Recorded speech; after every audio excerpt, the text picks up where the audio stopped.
जुड़े हमारे साथ, सब्सक्राइब करें त्रिशूल ज्ञान। भगवत गीता वो ग्रंथ है जिसमें मनुष्य की हर समस्या का समाधान है। समस्या चाहे आपकी हो, घर की हो या किसी रिश्ते की हो, भगवत गीता हर प्रश्नों का उत्तर देती है। उसी भगवत गीता के अध्याय के बारे में जानेंगे जो आपकी जिंदगी बदल देगा। बस आप इस वीडियो को अंत तक एकाग्र होकर ध्यान से सुनिएगा। जो भी व्यक्ति अंत तक इस वीडियो को देखेगा वो व्यक्ति अपने जीवन में जो कुछ प्राप्त करना चाहता है वो उसे अवश्य प्राप्त होगा। और आप हमारे चैनल पे पहली बार है तो आप इस चैनल को सब्सक्राइब जरूर कर लें और बेल आइकन को प्रेस करना ना भूलें ताकि ऐसे ही हर वीडियो की नोटिफिकेशन आपको मिलती रहे। हमारा उपदेश केवल धर्म और हमारी संस्कृति को आप तक पहुंचाने का है। आशा करते हैं आपने सब्सक्राइब कर लिया होगा। भगवत गीता हमें यह सिखाती है कि किसी का गलत व्यवहार कभी सहन नहीं करना चाहिए, चाहे वो छोटा हो या बड़ा, अपना हो या पराया। श्री कृष्ण कहते हैं यहाँ कोई छोटा या बड़ा नहीं है, कोई अपना पराया नहीं है। जो आपके साथ गलत व्यवहार करे, आपके साथ अन्याय करे, तो वो कैसे अपना हो सकता है? अपना तो वो होता है जो आपकी कपोली परिस्थिति में आपका साथ दे, आपके साथ कंधे से कंधा मिलाकर खड़ा रहे, कभी आपके साथ अन्याय ना करे। इसलिए आप गलत व्यवहार या अन्याय को कदापि सहन ना करें, चाहे वो आपसे बड़ा है या किसी अपना ही क्यों ना हो। जितना आप सहन करोगे उतना ही उसको बल मिलेगा। इसलिए श्री कृष्ण कहते हैं अन्याय और गलत व्यवहार किसी के साथ करना भी मत और उसे सहना भी मत, चाहे वो अपना ही क्यों ना हो। जो चला गया है उसका कभी दुख मत करो और जो आने वाला है उसकी बिल्कुल भी चिंता मत करो। महाभारत के युद्ध में अर्जुन अपनों को मरा हुआ देखकर दुखी होने लगा और शोक व्यक्त करने लगा। तब श्री कृष्ण ने कहा, अर्जुन, यह सब देखकर तुम दुखी क्यों होते हो? तुम्हारे बस में कुछ भी नहीं है। जो हो रहा है और जो होने वाला है वो होकर ही रहेगा। इसलिए तुम्हें दुखी मत हो, बस धर्म के साथ कर्म करते रहो और जो बीत गया है उसे देखकर दुखी मत हो। वर्तमान में जीना सीखो, भूतकाल को भूल जाओ और भविष्य की चिंता मत करो।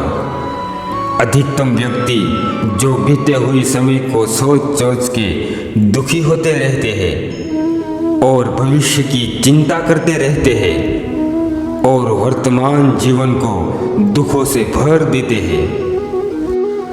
भगवत गीता में श्री कृष्ण कहते हैं भूतकाल को भूल जाओ, भविष्य की चिंता त्याग दो और वर्तमान का आनंद लो, क्योंकि जो बीत गया है वो वापस नहीं आ सकता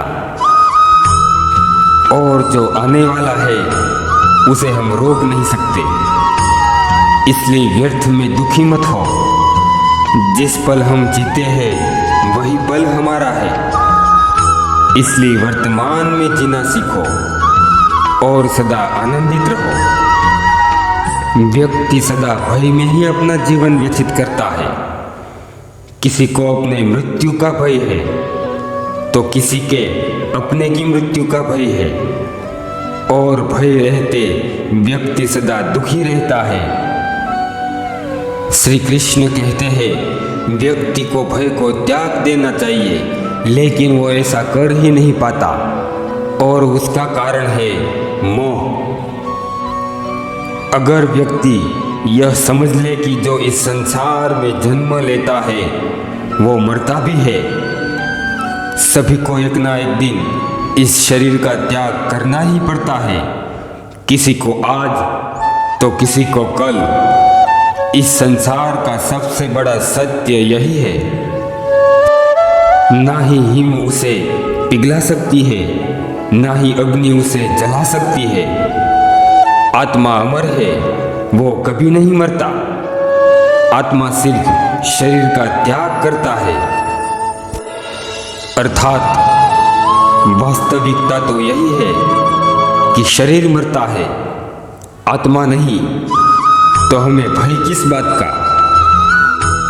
हमें बस इस बात को समझ में आ जाए कि हम बस कुछ समय के लिए यहाँ आए हैं, हम आनंद करने के लिए आए हैं, खुश रहने के लिए आए हैं, तो हमारे सब मोह समाप्त हो जाएंगे। जब दुख ही नहीं रहेगा तो भय ही नहीं रहेगा। हम बस इस सत्य को समझ ले तो धन्य है। व्यक्ति संसार के सभी मोह से मुक्त हो जाता है। उसके जीवन में भय सदा के लिए विलीन हो जाता है। व्यक्ति को मन और विचार को नियंत्रण में रखना चाहिए। व्यक्ति सदा मन विचार में जो करना चाहता है वो कर नहीं पाता, और जो नहीं करना चाहिए वो उनसे हो जाता है, उनसे जबरदस्ती करवाता है। इसलिए व्यक्ति को सदा बेचैनी रहती है, उसे शांति प्राप्त नहीं होती।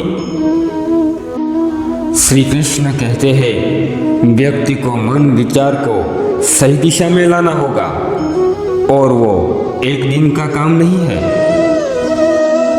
व्यक्ति जब तक मन विचार की गुलामी का त्याग नहीं करता तब तक मन विचार नियंत्रण में नहीं आ सकता। व्यक्ति का पूरा जीवन इधर उधर दौड़ता रहता है। किस लिए? भौतिक सुखों के लिए। सुखी परिवार हो, घर हो, साधन संपत्ति हो, फिर भी व्यक्ति के मन में असंतोष रहता है और सदा दौड़ता रहता है, जिसके चलते मन हृदय को शांति नहीं मिलती। मन विचार को नियंत्रित करने के लिए व्यक्ति को मेहनत परिश्रम करके मन को सदा संतोष रहना चाहिए। दोस्तों, यह बातें आपको कैसी लगी कमेंट करके ज़रूर बताना। अगर अच्छी लगी हो तो एक प्यारा सा लाइक ज़रूर कर देना, और आपने हमारे चैनल को सब्सक्राइब नहीं किया है तो सब्सक्राइब ज़रूर कर लेना, ताकि हमें आपका मोटिवेशन मिलता रहे। जय श्री राम, ओम नमः शिवाय, राधे राधे।